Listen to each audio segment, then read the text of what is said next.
Bienvenue dans votre chaîne qui zoome sur les grandes villes du monde. Avant de commencer la vidéo, je vous invite à s'inscrire et aimer la chaîne pour que vous puissiez suivre nos nouveautés.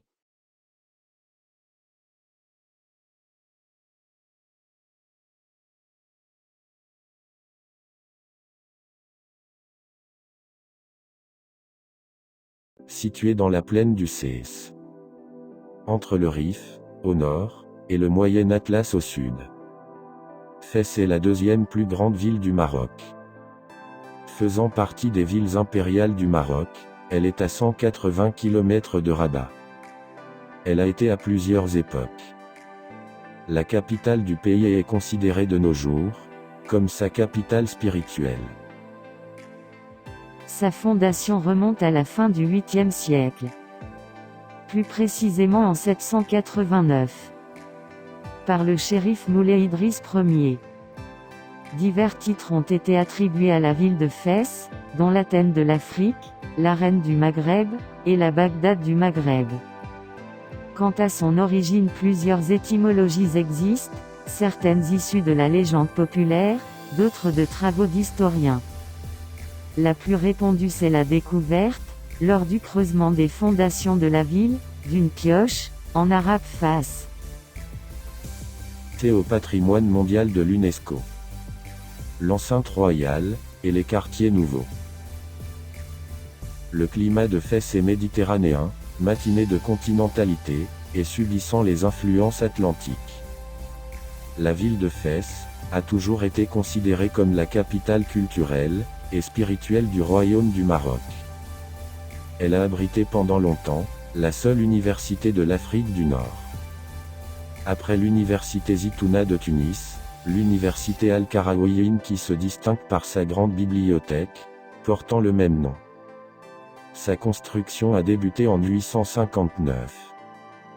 Elle a vu passer de grands philosophes arabes, comme Averroès et Avant-Passe. L'économie de Fès repose essentiellement sur le tourisme, avec une infrastructure hôtelière solide.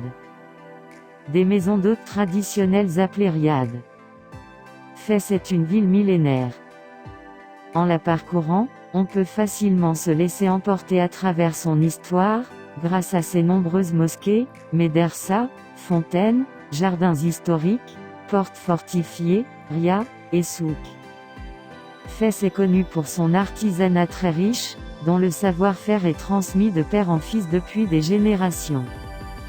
Le tissage du brocart, la maroquinerie, la dimanderie, le zélige et l'industrie textile.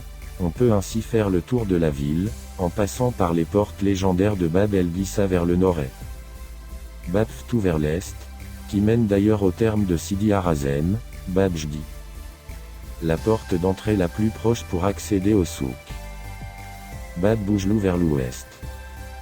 Chacune de ces portes a ses caractéristiques avec notamment Bab Boujlou, la porte caractérisée par la mosquée qui porte le même nom.